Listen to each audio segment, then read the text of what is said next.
अगर अगर ये कहा जाए कि आधी बीमारियां शरीर में नहीं, हमारी ऊर्जा में होती हैं, तो ये सवाल सुनने में थोड़ा अजीब लग सकता है। लेकिन आज हम इसी एक विचार की गहराई में उतरने वाले हैं। हाँ। हमारे पास अथर्ववेद से लिया गया एक बहुत ही दिलचस्प सूत्र है, जिसे आयुष्य सूत्र कहा गया है। बिल्कुल। और ये हमें बार बार होने वाली बीमारियों को एक एक बिल्कुल अलग नजरिए से देखने का मौका देता है। एक ऐसा नजरिया जो दवाइयों से परे है, जो हमारी अपनी जीवन ऊर्जा पर टिका है। बिल्कुल। और ये चर्चा शुरू करने से पहले मुझे लगता है ये साफ करना जरूरी है कि इसका मकसद किसी भी तरह से आधुनिक चिकित्सा को कम समझना नहीं है। हाँ, वो तो अपनी जगह है ही। वो अपनी जगह पर बहुत जरूरी है। ये तो स्वास्थ्य को देखने का एक, कह सकते हैं, एक पूरक दृष्टिकोण है, एक प्राचीन ऊर्जा आधारित दर्शन। अच्छा। आयुष्य सूत्र का मतलब ही है जीवन का नियम या लंबी उम्र का सिद्धांत। हाँ। और इसकी नींव इस सोच पर रखी है कि असली स्वास्थ्य बाहर से नहीं आता, वो हमारे अंदर से ही पैदा होता है, हमारी अपनी ऊर्जा के स्तर से। तो चलिए फिर इस सूत्र को परत दर परत खोलते हैं। इसकी शुरुआत ही एक बहुत शक्तिशाली और सोचने पर मजबूर करने वाले वाक्य से होती है। हाँ। शरीर की सबसे बड़ी बीमारी कमजोर जीवन ऊर्जा है। ये बात ही अपने आप में पूरी सोच को पलट देती है। सही बात है। हम आमतौर पर मानते हैं कि बीमारियां बाहर से हमला करती हैं, कोई वायरस है, कोई बैक्टीरिया, कोई इन्फेक्शन। हाँ, कोई इन्फेक्शन। लेकिन ये सूत्र कह रहा है कि असली वजह बाहर नहीं, भीतर है। जब हमारी अपनी जीवन शक्ति कम हो जाती है तो रोग अपने आप शरीर में घर बना लेते हैं। आपने बिल्कुल सही पकड़ा। यही इस सूत्र का सार है। ये स्वास्थ्य की जिम्मेदारी को बाहरी कारणों से हटाकर हमारी आंतरिक स्थिति पर ले आता है। तो ये जीवन ऊर्जा क्या है असल में? यहाँ जीवन ऊर्जा, जिसे कुछ परंपराओं में प्राण शक्ति भी कहते हैं, उसे ही स्वास्थ्य की नींव माना गया है। ये एक अंदर से बाहर का मॉडल है। अंदर से बाहर। इसके मुताबिक अगर हमारी ऊर्जा का स्तर ऊंचा है तो शरीर के चारों ओर एक प्राकृतिक सुरक्षा कवच होता है जो बीमारियों को पनपने ही नहीं देता। अच्छा। लेकिन जैसे ही ये ऊर्जा कमजोर पड़ती है, हमारी इम्यूनिटी, हमारी रोगों से लड़ने की ताकत, वो भी कमजोर हो जाती है। तो अगर कमजोर ऊर्जा ही असली समस्या है, तो फिर सवाल ये उठता है कि हमारी ऊर्जा कमजोर होती क्यों है? मतलब ऐसा क्या है जो हमारी इस बैटरी को डाउन कर देता है? और सूत्र इस पर भी रोशनी डालता है। वो 3 मुख्य कारण बताता है जो हमारी जीवन ऊर्जा को सोख लेते हैं। और सबसे हैरान करने वाली बात यह है कि ये तीनों ही शारीरिक नहीं है। हाँ, ये मानसिक और भावनात्मक है। बिल्कुल। पहली है लगातार चिंता, दूसरी असंतोष और तीसरी क्रोध का दमन। इन तीनों को समझना बहुत जरूरी है क्योंकि ये हमारी रोजमर्रा की जिंदगी से जुड़े हैं। पहले है लगातार चिंता। आज की भाषा में इसे हम क्रॉनिक स्ट्रेस कह सकते हैं। क्रॉनिक स्ट्रेस, हाँ। ये वो चिंता है जो किसी खास वजह से नहीं होती, बल्कि एक आदत बन जाती है। मन या तो भविष्य की किसी अनहोनी को लेकर परेशान रहता है, या अतीत में अटका रहता है। हाँ, या अतीत की किसी बात पर अटका रहता है। इस हालत में हमारा शरीर एक स्थायी लड़ो या भागो वाले मोड में रहता है। अच्छा, तो ये उस तरह के स्ट्रेस से अलग है जो हमें काम करने के लिए प्रेरित करता है, जैसे किसी डेडलाइन का स्ट्रेस। हाँ बिल्कुल, वो एक एक्यूट स्ट्रेस है जो थोड़ी देर के लिए आता है और चला जाता है। लेकिन क्रॉनिक स्ट्रेस या ये लगातार चिंता, ये उस टपकते हुए नल की तरह है जो धीरे धीरे पूरी टंकी खाली कर देता है। या यूं समझिए कि आपके फोन में बैकग्राउंड में कई ऐप्स खुले हुए हैं जो लगातार बैटरी खा रहे हैं। सही उदाहरण है। आपको पता भी नहीं चलता, लेकिन फोन की बैटरी तेजी से खत्म हो जाती है। लगातार चिंता हमारी ऊर्जा के साथ ठीक यही करती है। ये बहुत अच्छा उदाहरण है। और दूसरा बिंदु है असंतोष। ये तो आज के दौर की सबसे बड़ी समस्याओं में से एक लगता है। बिल्कुल। खासकर सोशल मीडिया के जमाने में, जहां हम लगातार अपनी जिंदगी की तुलना दूसरों की हाईलाइट रील से करते रहते हैं। आपने बिल्कुल नब्ज पकड़ी है। असंतोष एक ऐसी मानसिक स्थिति है जहां इंसान को कभी संतुष्टि नहीं मिलती। हमेशा कुछ और पाने की चाह, हमेशा एक कमी का एहसास। जो हमारे पास है, हम उसका आनंद नहीं ले पाते क्योंकि हमारा ध्यान उस पर होता है जो हमारे पास नहीं है। और ये एक संघर्ष पैदा करता है अंदर ही अंदर। बिल्कुल। ये मन में एक अंतहीन संघर्ष पैदा करता है, एक तरह का आंतरिक घर्षण जो हमारी ऊर्जा को बिना किसी वजह के बहाता रहता है। मन कभी आराम की स्थिति में आ ही नहीं पाता। अब आते हैं तीसरे और सबसे दिलचस्प बिंदु पर, क्रोध का दमन। एक मिनट, यहाँ क्रोध करने को नहीं बल्कि उसे दबाने को ऊर्जा का दुश्मन बताया गया है। हाँ। ये तो सोचने का पूरा तरीका ही बदल देता है। मैं तो हमेशा यही समझता था कि आत्मनियंत्रण का मतलब ही गुस्से को पी जाना है, उसे जाहिर ना करना ही समझदारी है। ये एक बहुत ही आम और गहरी गलतफहमी है, और ये सूत्र इसी बारीक अंतर को उजागर करता है।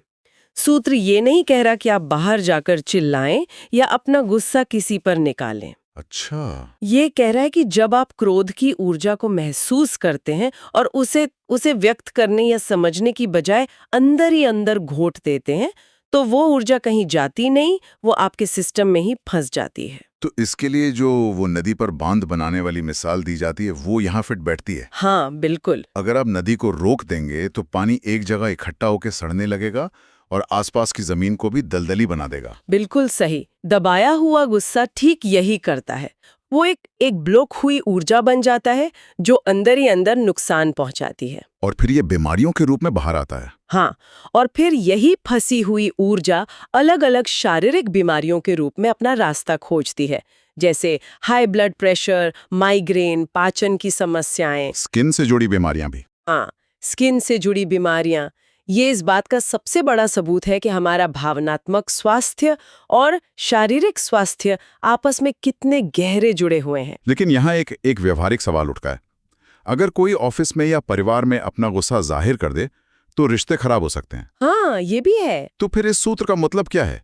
गुस्सा निकालने और उसे दबाने के बीच का रास्ता क्या है? बहुत जरूरी सवाल है। दमन न करने का मतलब विस्फोट करना नहीं है। इसका मतलब है उस भावना को स्वीकार करना, उसे प्रोसेस करना। अच्छा। इसका मतलब है कि आप खुद से ये कहें, हाँ, मुझे इस बात पर गुस्सा आ रहा है। उस ऊर्जा को महसूस करें और उसे निकालने के स्वस्थ तरीके हो सकते हैं। जैसे कि आप तेज चल सकते हैं, किसी दोस्त से बात कर सकते हैं, उसे लिख सकते हैं या किसी तकिए पर मुक्के मार सकते हैं। मुद्दा उस ऊर्जा को शरीर से बाहर निकलने का एक सुरक्षित रास्ता देना है, न कि उसे अंदर जहर बनने देना। ठीक है, ये समझना तो काफी निराशाजनक हो सकता है कि हमारी अपनी भावनाएं ही हमारी ऊर्जा खत्म कर रही हैं। तो क्या ये सूत्र सिर्फ समस्या बताकर छोड़ देता है या इससे बाहर निकलने का कोई रास्ता भी सुझाता है? नहीं, बिल्कुल रास्ता सुझाता है। इस दर्शन की खूबसूरती यही है कि ये सिर्फ समस्या की जड़ तक नहीं जाता, बल्कि समाधान भी देता है। अच्छा। सूत्र 3 ऐसी चीजों के बारे में बताता है जो हमारी जीवन ऊर्जा को बढ़ाती हैं, उसे रिचार्ज करती हैं।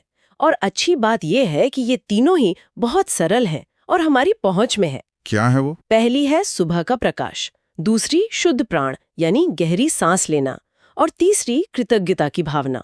चलिए इन पर बात करते हैं। पहला है सुबह का प्रकाश।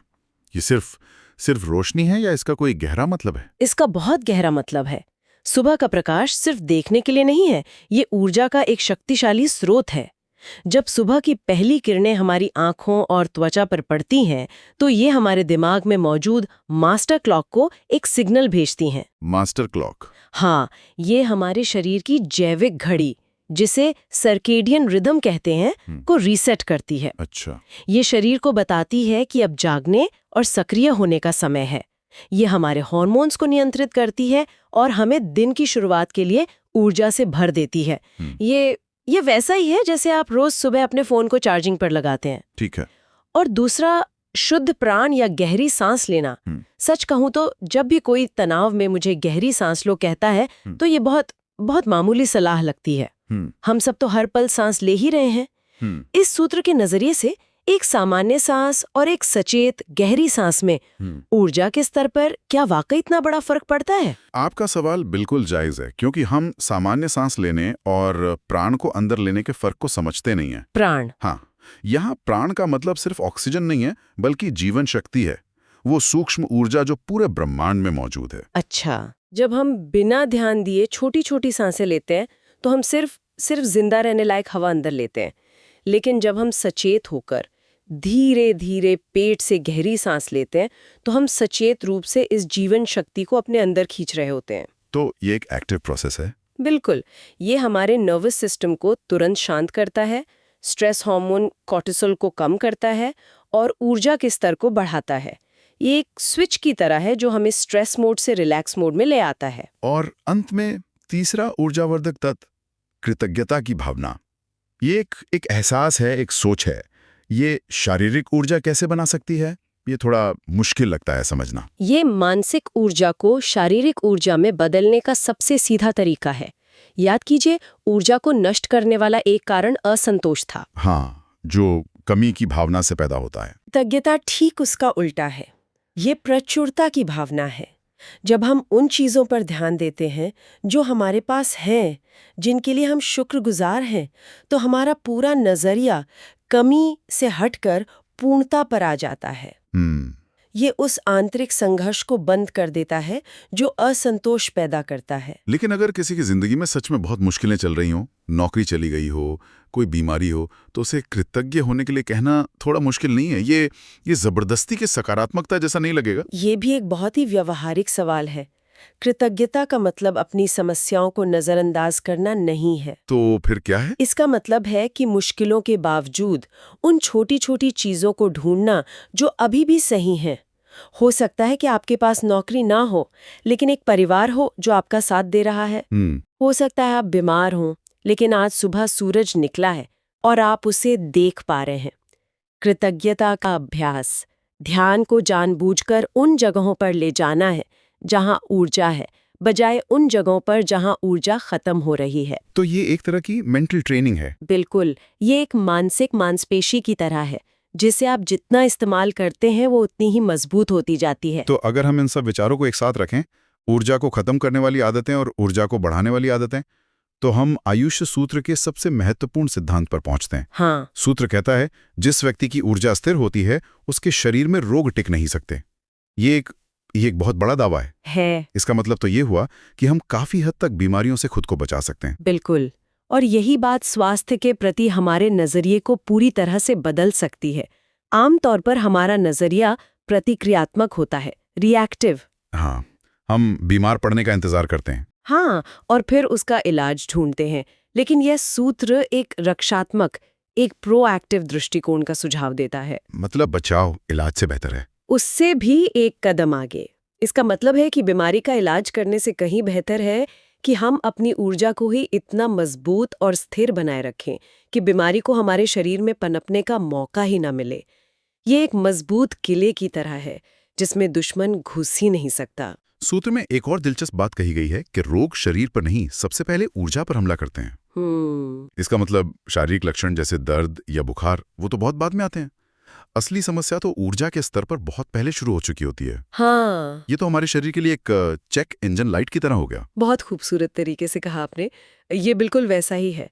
जब हम बिना किसी वजह के थका हुआ, चिड़चिड़ा या भारी महसूस करते हैं, तो वो अक्सर हमारी ऊर्जा के स्तर में गिरावट का संकेत होता है। पहली चेतावनी। हाँ, वो शरीर की तरफ से पहली चेतावनी होती है। अगर हम इन संकेतों को पढ़ना सीख जाएं और तुरंत अपनी दिनचर्या में बदलाव ले आएं, थोड़ी देर धूप में बैठें, कुछ गहरी सांसें लें, अपनी चिंताओं को लिखें, तो हम बीमारी को शरीर तक पहुंचने से पहले ही रोक सकते हैं। जैसा कि इस स्रोत का अंतिम वाक्य कहता है, ऊर्जा बचा ली तो स्वास्थ्य बच गया। ये इस पूरी चर्चा का निचोड़ है। तो संक्षेप में कहें तो अथर्ववेद का ये आयुष्य सूत्र हमें अपने स्वास्थ्य का मालिक बनाता है। यह हमें बताता है कि हमारी सेहत सिर्फ हमारे खान-पान या कसरत पर ही नहीं, बल्कि हमारी सोच, हमारी भावनाओं और हमारी रोजमर्रा की छोटी-छोटी ऊर्जावान आदतों पर भी निर्भर करती है। ये एक तरह से जिम्मेदार होने का निमंत्रण है। बिल्कुल, ये नियंत्रण की भावना वापस हमारे हाथों में देता है और ये हमें एक बहुत ही गहरे सवाल के साथ छोड़ जाता है। क्या? हमने आज दबे हुए क्रोध पर इतनी बात की कि वो कैसे हमारी ऊर्जा को खत्म करता है, पर ये सोचने पे मजबूर करता है ऐसी कौन सी और भावनाएं या अनसुलझे आंतरिक संघर्ष है जो चुपचाप हमारी जीवन ऊर्जा को खत्म कर रहे हैं।